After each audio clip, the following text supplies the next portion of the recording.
देखो ये सवाल आपके सामने ये है कि के किस मान के लिए 3x minus Y plus 8 equal to 0 और 6x माइनस के वाई इक्वल माइनस 16 समपाती रेखाएं निरूपित करते हैं।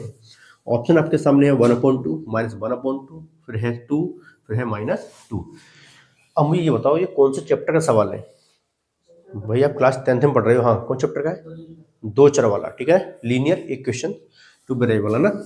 चलिए, अब जब तक वो चैप्टर की हमें पहचान नहीं होगी कौन से लेसन का है, तो हम सवाल को जज नहीं कर सकते और नहीं सवाल हो पाएगा। सिंपल सी बात है। पता लगेगा कि दो चर वाले का है, लगाए पड़े द्विघात समीकरण का फॉर्मूला, तो कहाँ से हो जाएगा? सबसे बड़ी प्रॉब्लम ये है। और आपको पता है जब एक्स वाई चलता है तो वही दो चर वाले में चलता है, किसी अदर वाई में है नहीं एक्स वाई। ठीक है,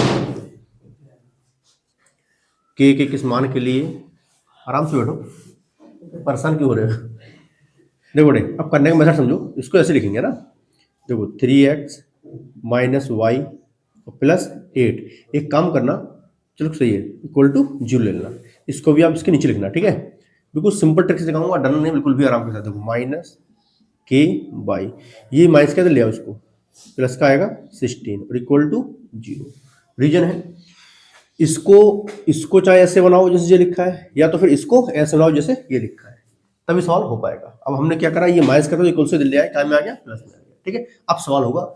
ठीक है, अब देखो यहाँ जो x के साथ होता है ना वो a1 और ये नीचे वाला a2, ऐसे ही इसके साथ जो होगा वो v1, नीचे वाला v2 का मान होगा, ऐसे होता है। ठीक है, कंपेयर की जाती है, उससे तुलना की जाती है। लेकिन हम डायरेक्ट सिखा रहे हैं, आपको डरना नहीं है। अगर एमसीक्यू मिलेगा तो कुछ नहीं करना, आपको ऐसे लिखना है 3/6 फिर इक्वल लगाना, फिर लिखना इसके साथ कितना भैया 1 होगा, माइनस का ना, और माइनस यहाँ के होगा, राइट।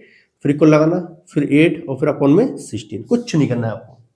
ठीक, क्या लिखा हमने? 3/6 लिखा, फिर माइनस का 1 है यहाँ, और यहाँ माइनस का के है तो ये लिख दिया। इक्वल लाएंगे, फिर इक्वल लाएंगे, फिर 8/16, ये करना, कुछ नहीं करना है।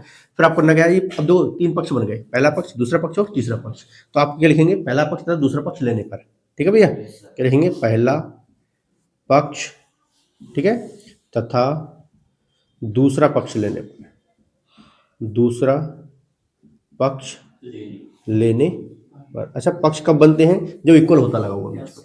ठीक है, तो हम इसको लेंगे, देखो 3/6 इक्वल टू -1 अपॉन माइनस के, माइनस से माइनस, 2 एकम 3 एकम 3 और 3 दूनी 6।